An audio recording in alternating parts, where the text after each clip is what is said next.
Welcome to Wellness Academy Audio. Hey everyone, this is Dr. Chris Riedel with Wellness Academy Audio.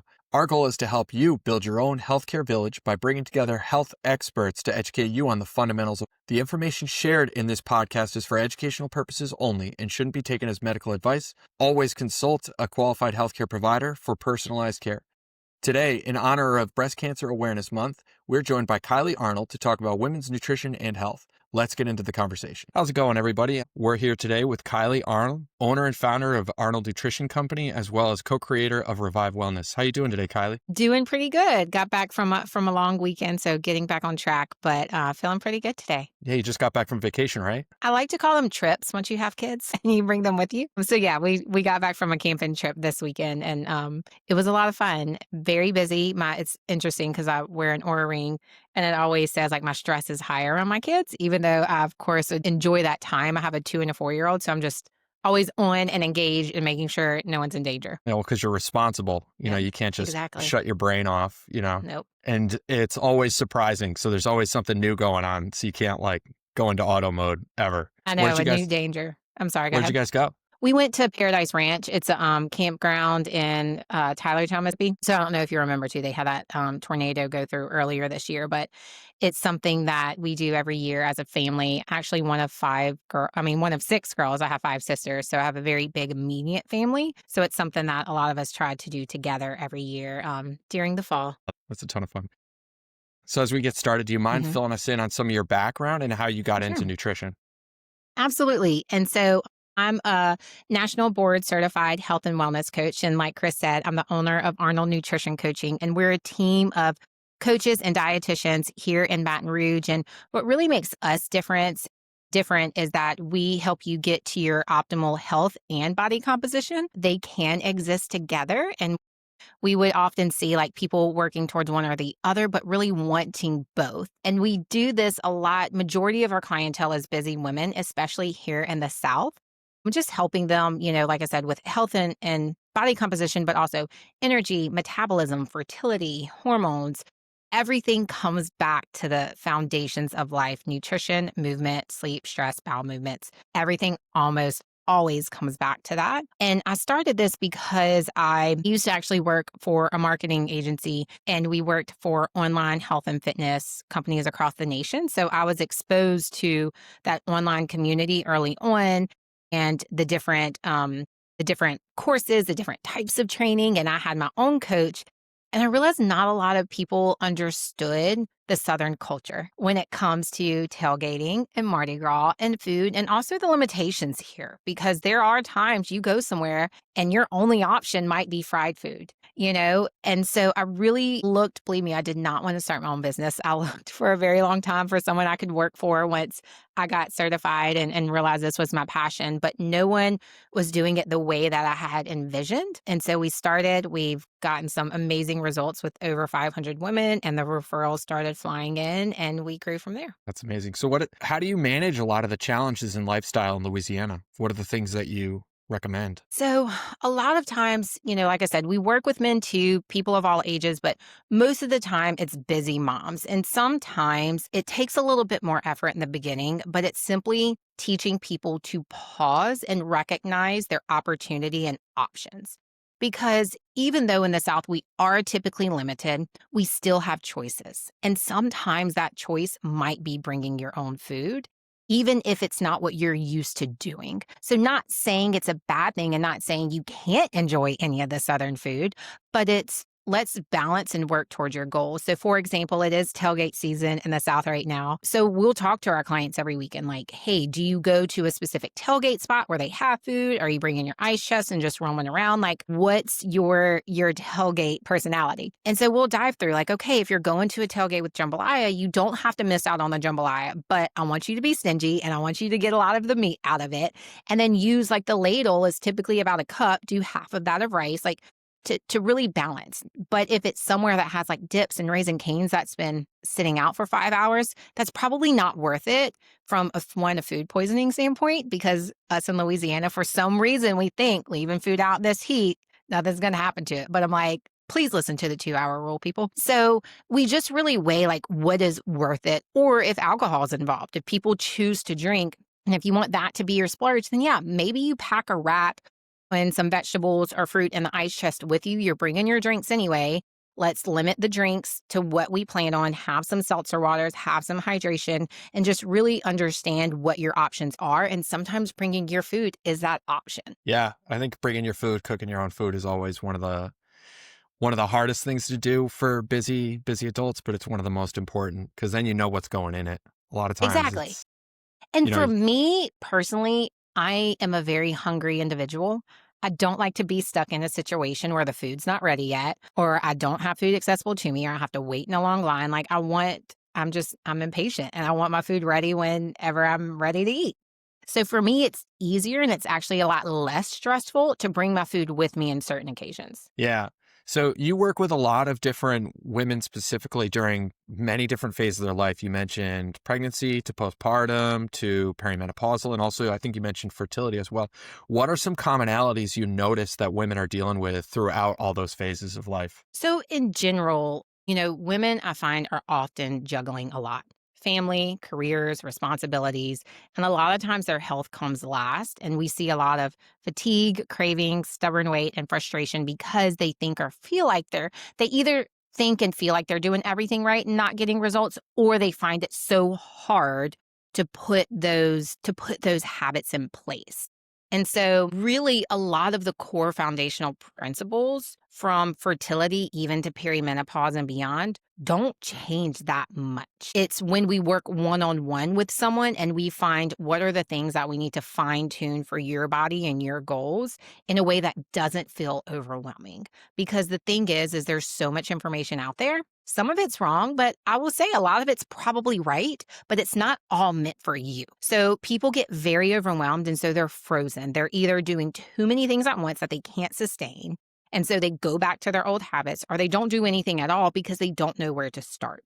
And so through all of those phases, we find it's really important to coach the individual from a goal standpoint, from a biological standpoint, but also a personality and lifestyle standpoint. So we give them and create the overall plan, but then we break it down and say, hey, based on your stress load, based on what's going on, this is the only thing I want you to start with this week. And we're kind of I guess, the approach of the minimal effective dose. If you don't have to do all these fancy things, then we don't need to do it. Like if we can do, just kind of create these core foundational habits that have really big impacts, then why not? You don't always need, to do more or to do different things. And so we're always going to go with the minimal effective dose because stress resilience is really important in females too at every single stage. Yeah, a lot of times one of my favorite books is The Power of Habit. And I Mhm. know another common one that people talk about is Atomic Habit. But the more habits we try to change at one time, the odds of success drop. So it's like I am completely making up these statistics, but I think it's like, you have an 80% success rate if you start with one habit, and then that plummets down below 50% if you try to change two habits. So everybody's trying to add working out at 5 a.m, and then they're trying to eat less, and then they're trying to do all these things. And that can be very challenging because now you're sleeping less. And all of a sudden then, because you're sleeping less, you're more likely to have injuries. And then sleep is a huge part about, an overall healthy lifestyle. So all of these And things then play together. it's interesting because I find that's the case too from an effort standpoint, but I think a piece that people don't even realize is a factor is the identity standpoint. Like you've always identified as someone who maybe doesn't meal prep, doesn't like to work out. Like you tell yourself this story. So sometimes too, if you make such a drastic change, it's like, I can't even imagine or feel what it's like to be this person. And so again, when, excuse me, but if it hits the fan in life, you go back to what you're comfortable with versus creating that one new habit and saying like, okay, I can stick with this. I can adopt this new habit, this new lifestyle. I can identify with this. Then we move on to the next one and stack it on top of that. And so when we inch someone forward, it's much more likely that they sustain the results because it does truly become a habit and it feels quite effortless, but it's also easier for them to adopt a new identity a little bit more slowly. That's so interesting because I just saw a circulating clip of Nick Saban talking, and I actually Mhm. shared it, but he was sitting with a fisherman, and the fisherman kept throwing the big fish into the water and collecting the little fish. And he goes, ask the fisherman why he was throwing the big fish back. And the fisherman responds, because I only have a, 7-inch frying pan. Yeah. And so he didn't have a frying pan big enough to handle having the big fish. So, and then Nick Saban related that to that the person wasn't ever going to be able to get the biggest fish because he didn't even have the wherewithal. So how big is your frying pan, so to speak? What is your identity as to the person that you can become? Now, he took it towards football players. How great can you be? And, I've talked to Dr. Byron in the first episode about that fear of failure. And I think some of that comes from like, we don't believe that we can be that person, that healthy person, and that identity that we create. And so maybe the first step is creating that identity as to that person that you want to become, and then fill in the blanks as you go with different behavior changes and things like that. It's huge. And we see that. And then along with that, what we find a lot is people, like you said, failure, they feel very defeated when it comes to sugar cravings and such too, but they don't realize like, hey, there's a gut aspect to that. Like when you eat a certain amount, like very high carb, high sugar foods consistently, then that changes your gut microbiome to where you actually crave more of those foods. So it takes more effort on the front end to introduce more variety and better foods for your gut so that you stop craving those foods too. So when I explain that to someone, they're like, okay, it's not that I failed. I've just created this environment for me to feed off of these foods. And now I'm on a hamster wheel. So it just takes a little bit more effort to get off that hamster wheel,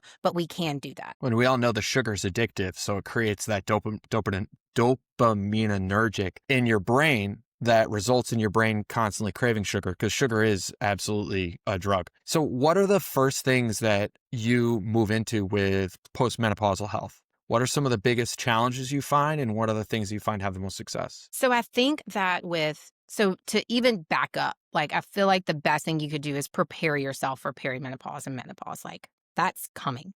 Not every female in the world is going to get pregnant and have a baby, but every female is going to go through peri and menopause if you live to that age. So setting yourself up for success is key. And then also having a relationship with a coach and or a doctor to understand sometimes even the benefits of HRT. So HRT, hormone replacement therapy, we don't do that, but we have connections with providers and stuff so that we can support our clients, because sometimes like people feel very defeated because they're like, I'm tired. I can't sleep. There's after a certain point, there's only so much of that you can control. And so we want to do what we can from a nutrition and lifestyle standpoint. But if your hormones are depleting, it's going to be very hard for you to have the energy, to have the strength to sleep well. So I'm like, let's cover that too, along with it, so that you are more motivated. And so that you do have the energy, so you do have the stamina, so you are sleeping well, so you're experiencing less symptoms because your ovaries aren't producing the sex hormones that they used to. And so you're going to feel very different. Included with that is as you age, your ability to absorb and utilize protein declines. And so the importance of protein is really important postmenopausal. And also when it comes to training, the training stimulus is really important. So making sure that, hey, you're not doing the same workout that you've been doing for 10 years, that you are mixing it up, that you are challenging yourself, that you're adding new weights, that if you are doing HIIT, it's not every day, but 1 or 2 times a week, and you are giving it your all. So we really want to focus on strength and power from exercise standpoint, but also not killing yourself. Like it doesn't have to be every day. You can do 3 to 4 strength training sessions a week and then 1 to 2 HIIT sessions, and you're good. And those HIIT sessions really only need to be ish minutes. Like you don't need to do 5 days a week of 60-minute HIIT sessions. That's not what's going to be most beneficial for you. And then with our active women too, that's where nutrient combination and nutrient timing does become really important too. Sometimes we've always like heard people like, oh, don't eat right before you sleep. But sometimes having a bedtime snack, especially postmenopausal, helps with blood sugar control and helps with cortisol levels, so people can get a deeper, more restful sleep and they feel a lot better the next day. And that's something that they've always been told to do, so they never ate right before bed. But having like 150, 200 calorie snack that has some protein, fat, and fiber in it can be really beneficial for some women too. So definitely nutrient timing, making sure we're having protein, carbohydrates with our meals, making sure we're pairing that appropriately before and after our workouts, that our training stimulus is enough to actually create change, making sure we're getting enough protein. And then I also really like to say, I truly think that creatine is more important for postmenopausal women than men.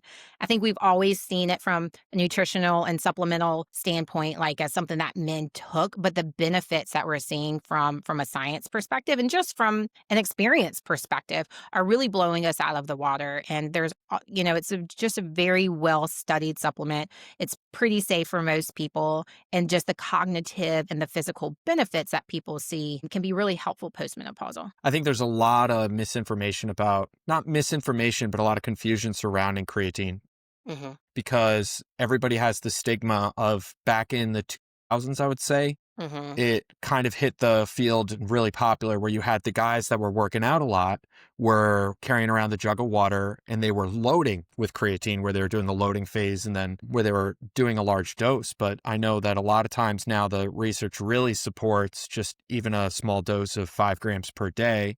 And I know that, I've talked to Kirk about this, about them kind of modifying that even based on body weight. But Hmm. that's really interesting that it's coming out, and the research is coming out in favor of women's health too, because I think those negative stigmas surrounding it prevent a lot of women from taking the supplement. Hmm. But it's actually very safe, healthy, and effective for maintaining strength, especially if you're weight training, which as women age, it's very important to be weight training. Do you mind talking about that a little bit? For sure. So I love to say like muscle is the longevity organ. Muscle is health. If we can increase, and that's also tied to bone density too. So, as hormones drop, you can see bone density drop too if we're not strength training.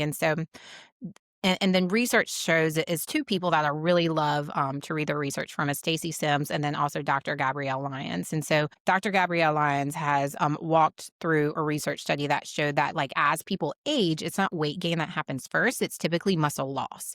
And so that's why we're also really a big fan of getting some in-body scans so we can see what that muscle so that we can set goals more geared toward muscle versus fat loss. Because a lot of women like to work is like, I just want to lose fat. I just want to lose fat.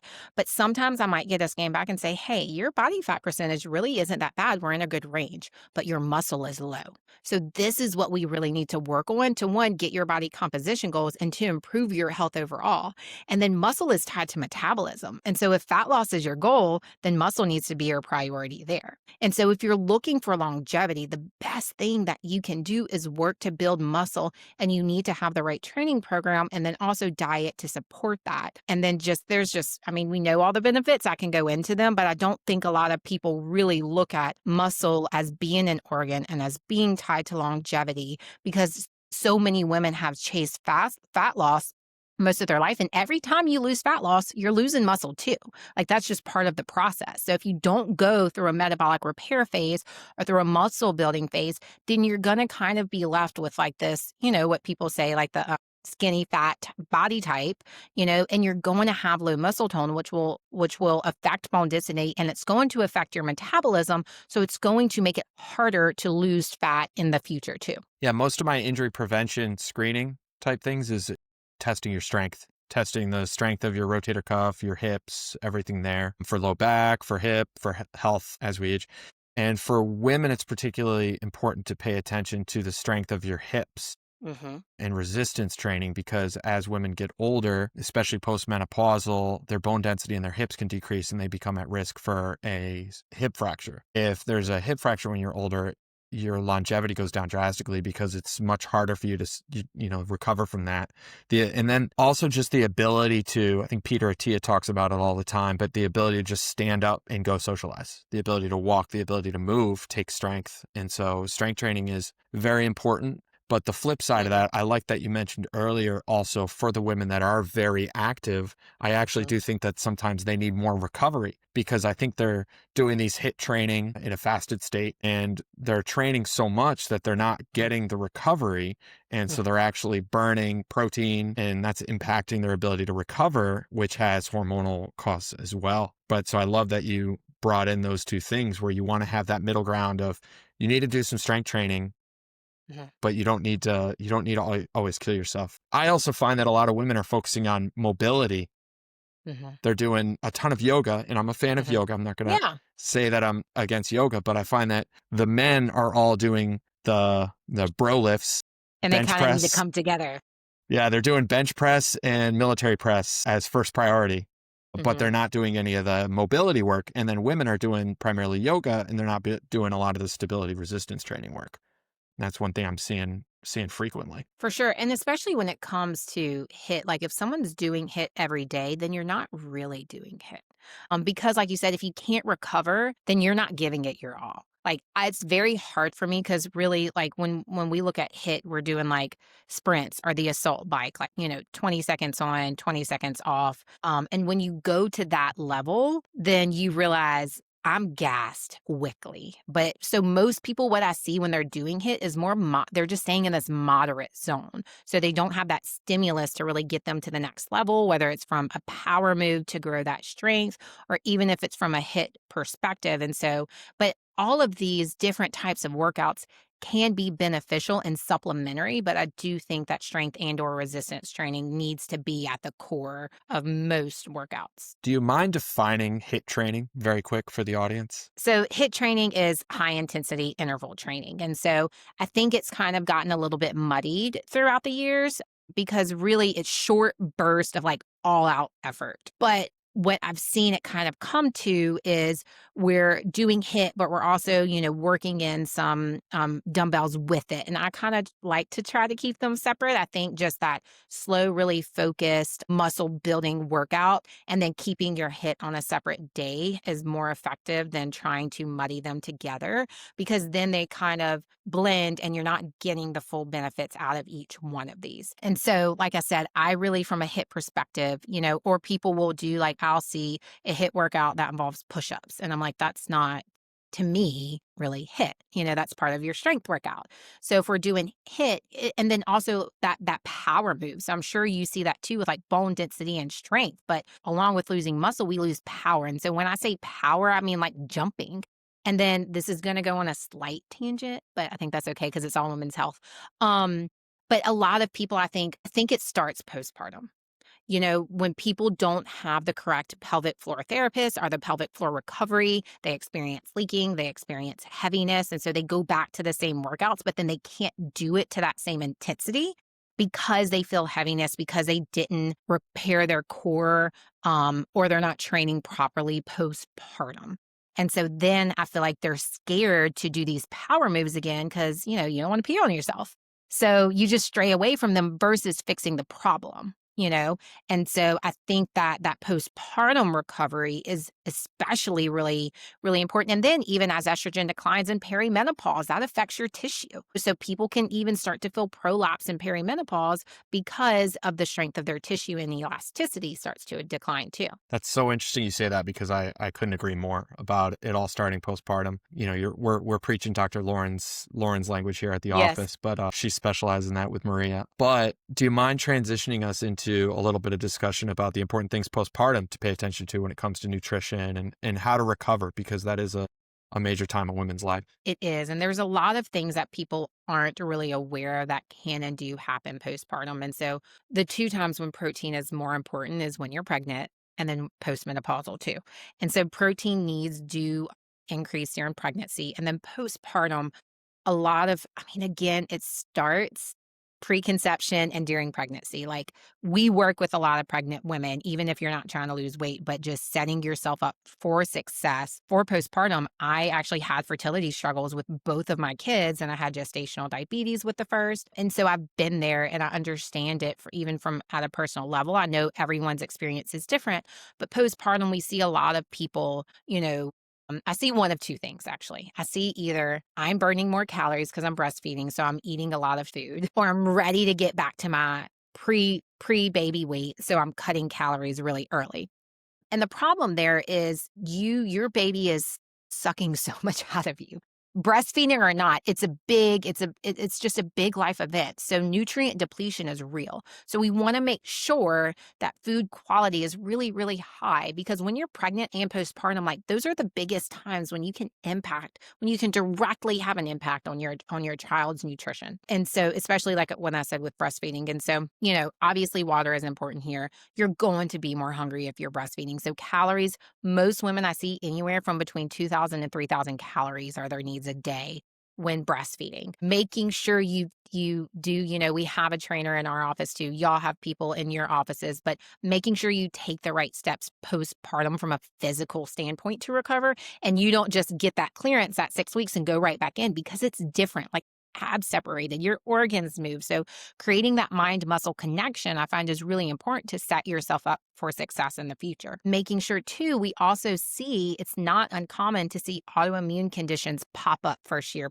really within the first 1 to 2 year postpartum, because of the stress that people are under. It is a very beautiful time. It is such a magical experience. And every mom, we love our kids so much, but just from the societal demands in modern day, it's huge. Most people are going back to work at 6 weeks, especially once you have multiple kids. Like, it's a lot of consistent stress on your body because you're also not sleeping. So once you add that lack of sleep on top of it, you don't have that rest if you're having to go back to work. You're constantly, trying to feed someone else. It's just a lot of stress physically and mentally. And so you see autoimmune issues start to pop up within that first year or two, sometimes postpartum. And so that's where I think an anti-inflammatory diet is really helpful, consistent nutrition, adequate nutrition. And I really don't like to put anyone into a caloric deficit within the first year postpartum. That's your recovery period. Now, we do see a lot of women lose weight just by shifting their quality of food and their macro balance too. That's huge postpartum to try to help you healthily return to your pre-baby weight. So what are some foods, like specific foods or any dishes that you frequently recommend? Because postpartum, one of the hardest things is a mom just went through, whether it's a surgery with the C-section or a, traumatizing experience for her body. And now she's busy. She's taking care of potentially multiple children. She's trying to recover. She's trying to get back to work. She's trying to do all these things. She's very busy. What are some types of foods that you recommend that might help that? Maybe they're easier. Maybe there's something you can do. I know it's a challenge. So I do have two. I created my no-cook grocery guides, which I love. And so I think I have 8 grocery stores in them now. And so this is really helpful for people who want something pretty healthy to cook and you want it quickly, so you're not cooking. And so that's where, like, I'll say from a food standpoint, one of my go-tos that's just quick and easy, it packs a lot of nutrients, is whole eggs. Like, it doesn't take long. You could scramble some eggs really quickly. They have a lot of choline in them, and choline is often found in eggs, liver, which not a lot of people like to eat, and spinach. And so I'm like, okay, your go-to is going to be eggs. Like, you can keep them on hand. They stay good for a pretty long time. It takes 2.5 minutes to scramble some eggs. I can say things like fish and chicken and beef, all these things. Those are things that typically you do have to cook. I find ground beef is typically a lot easier. That's where we also lean into quick and easy crock pot meals. Like with our postpartum clients, we have a list of those, especially this time of year, or even postpartum, just having like warm cooked like soups and stews are really great for recovery. It's also easy and doable for a family. And then, like I said, having my no cook grocery guides. And so I might lean on some Kevin's chicken meals. You can find those at Walmart, but they're clean, they're paleo friendly. You have protein, you have flavor. Pair that with some rice and you're good to go.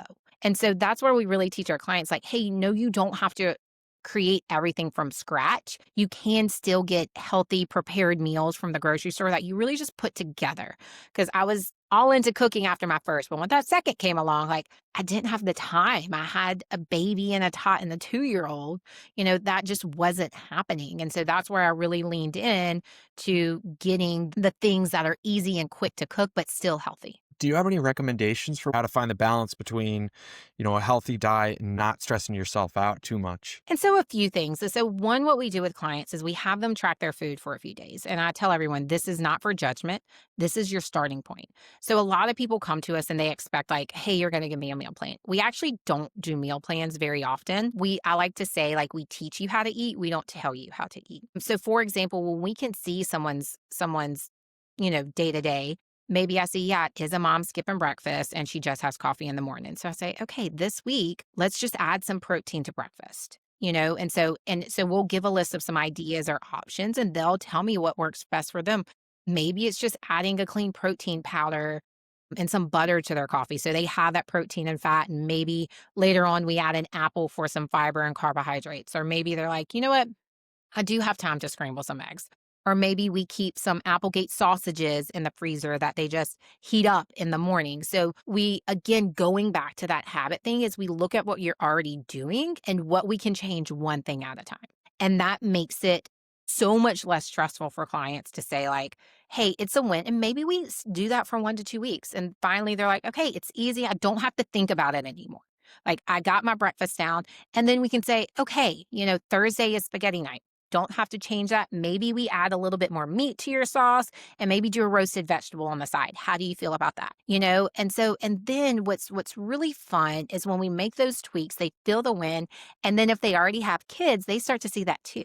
And so they're like, oh my gosh, I never thought my kids would eat this, but they do. And so it really is, I like to say, when we're coaching a mom or coaching a family, because it also helps add variety and lessen picky eating in your kids' lives too when you introduce that early on. And so we take one thing at a time. And then also too, it's, from a mindset perspective, it's how do you think about stress? And why do you think this will be stressful to you? And who can you ask for help? So if you do want to meal prep earlier on in the week, I'm all tell my husband, like, hey, here's all the meats, go grill them. Like, go outside, go grill them. So we'll have that conversation of like, hey, I want to change some of these things. Here's some ways you can support me, And so I think that's huge, is asking for help where you need it. And you would be very surprised at how many like husbands or people would be willing to do that. They just needed direction. So starting small. So like we said, changing one thing at a time, having go-tos on hand. So leaning on like things like my no-cook grocery guide. So I have things in the freezer. Most of my meals are made in under 20 minutes, my dinners and such. We also bulk up at the beginning of the week. So like I said, my husband will cook some meats. I'll roast some vegetables. I don't have to stand over it. That's important to me with small kids. I can throw them in the oven, leave them, and then we mix and match throughout the week with different sauces, but also how you think about things, because we don't want things to become more stressful. And that's what, as a coach, we're here to walk you through. But it's also a perspective shift.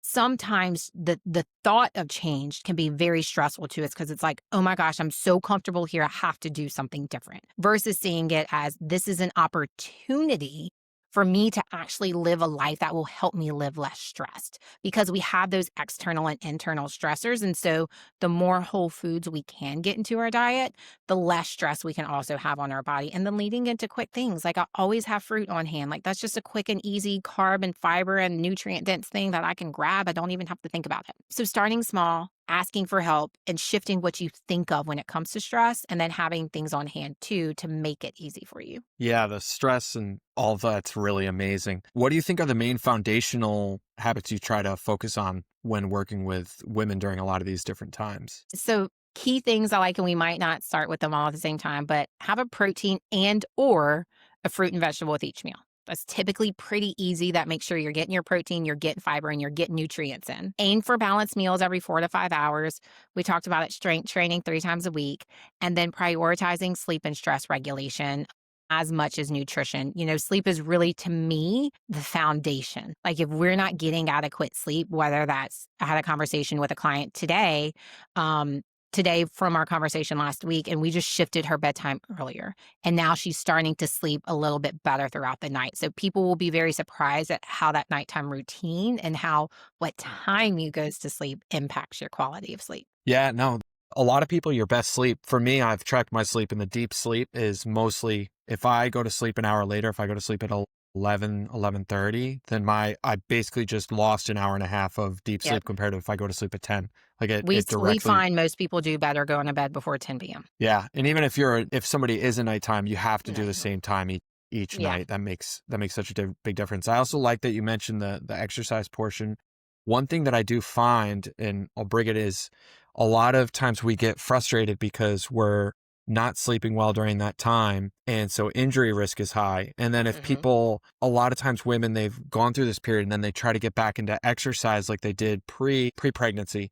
And it's very hard. And frequently injury does happen during that time because they try to either go too much too soon, or a lot of times the challenge is with the pelvic floor. So I think a huge variable in this is to consult with a postpartum chiropractor and a pelvic floor physical therapist, like during this time, to make sure, because core stability starts with your pelvic floor. And so all of a sudden, a lot of times we start returning to these HIIT exercises. And I would say, even in my practice, it could be 10 years postpartum, but a lot of times we've actually developed compensations where now the upper back is Hmm. overcompensating, or the And it's lower all back is over. coming out, like it's coming to light now. Exactly. So there's actually been some times where I've been referring someone for pelvic floor physical therapy and 10 years after, because of the fact that it really does all start there. And then that injury can be really defeating and stop people from achieving these goals, because they're like, oh, I'm working on my diet now, I'm getting back in the gym. And then all of a sudden they get injured 3, 4, 5 weeks because they're doing so many intense exercises. And then all of a sudden that's the most defeating. And then you feel older, you feel frustrated. It's not the same body. And that it makes really a huge difference for them. Um, And I was shocked too. It's something that you always kind of have to manage. Like once you're postpartum, you're always postpartum. And so like I experienced prolapse with both of my kids. And so I can feel now like, hey, if I'm not breathing correctly, if I'm feeling heavy, if something's off, it's just something that I now have to manage. It's never just completely fixed. Like my body went through a lot. And so I'm just definitely more cognizant of it now too. yeah, absolutely. So what is one piece of advice that you would give to the average woman for long-term health? So we already talked about the foundational habits, but I Yeah. think from a one advice standpoint is be honest with yourself. I think that can go really far because I think, be honest about what it is that you want in life. Be honest about where you're at with yourself. Be honest about your mindset because there's a lot of times we see women that, typically it's one or two things we see. People are struggling with fat loss. Either you're eating a lot more than you think, which is honestly the most common thing is like we think we're eating light, but women are eating a lot of high calorie foods and overdoing it. Or there's a metabolic pathway or a fat loss pathway that isn't open. There's something that needs to be fixed and handled here. So be honest with where you're at in all areas of your life, like what it is that you really want. What is it that you're willing to do to get there. And that goes for the flip side too. We work with a lot of women wanting to lose weight, but there's several women I'm working on right now doing metabolic repair, meaning they came to me eating 1,200 calories. I'm like, you can't cut, you're stuck. Like we have to do a reverse and a metabolic repair first before you start seeing any results. And so that is very, very hard for women to Yeah. actually eat more sometimes. And so I'm like, be honest about what you want and what you're willing to do to get there. And I think that will go a really long way and be honest about the stories you're telling yourself about the situation. I love that answer, because I think you have to know where you're going to get there. Hmm. So many times we just respond to different events and we just keep going. But there's so much psychological research on setting a goal and setting attainable goals throughout the process. And it can be hard. It's about setting appropriate goals, because if you set a goal that was too hard, then maybe you need to modify. But Right. there's so much research about success and setting a goal and just setting what it takes to get there. I want to lose 10 pounds. What steps do I have to do to get there? And I think sometimes we're not aware of, you see this with elite athletes too. Like, oh, I want my sprint time to drop by this amount. Well, how much training is it going to take to get there? And it's going to Yeah. take a lot. It's going to take a lot of training. And then you break that down and all of a sudden, but each day you do a little bit more, you do a little bit more. And all of a sudden, you're a completely different, changed, transformed human being, and that can be very motivating. So For sure. what are some resources that you would recommend? We'll start with, do you have any resources for the lay population? Any content that you recommended, or any books? So I do. So you already mentioned one of them actually. So I do love the Atomic Habits book. One thing, like as nutrition coaches, we have the science education background in our trainings, but we also have behavior change certifications too. And so I think that book does a really good job at breaking down the science and such and just even adding to your point about knowing where you're going, but why are you going there? Why is that important to you? And a lot of times what comes up is I want to be able to play with my grandkids. And I'm like, that's so much more powerful than I want to lose 20 pounds, to look good. So, and that's okay to have the aesthetic goals, but when you tie it to something deeper, then it just helps keep you on your journey. I'm also a big fan of both Stacey Sims and Gabrielle Lyons' books. I think they do a really good job at explaining the research behind women's health specifically. Do you mind telling us a little bit about Revive Wellness that opened? For sure. So, Revive Wellness is a comprehensive care center for women, children, and families located in Central. It's on the corner of like Greenville Springs and Wax Road, if you're familiar with the area. And so we are growing so fast. So I'll just give you a quick rundown of the different practitioners that are in here. But we really created it because we wanted a safe space for women, kids, and family to come and have that collaborative care. And so it's myself. So we do nutrition coaching for all ages and all stages of life. We have a chiropractor in our office too, who you know, Emily. We do have both a postpartum and a postmenopausal strength specialist here. We have 2 massage therapists. We have a speech therapist, an infant feeding specialist, PT, pediatric PT, lactation, and cranial sacral therapy. And we also just added a 3D, 4D ultrasound too. And we keep getting people knocking on our doors. So there might be an expansion in the future to accommodate all those businesses, but it's kind of like salon suites, but for wellness businesses. That's amazing. And so where can people find you? So me personally, you can find me on Instagram at Arnold Nutrition Coaching. Our website is arnoldnutritioncoaching.com. Give us a follow. I certainly try to share a lot of great tips, advice, and like go-to grocery guides and then go-to restaurant guides too, because we're out and about, we're busy, and we need healthy things to eat. Awesome. Well, thank you so much for the conversation, Kylie. You really did an awesome job and we learned a ton. Awesome. Thanks for having me, Chris. Absolutely. Hope you have a great day. Bye.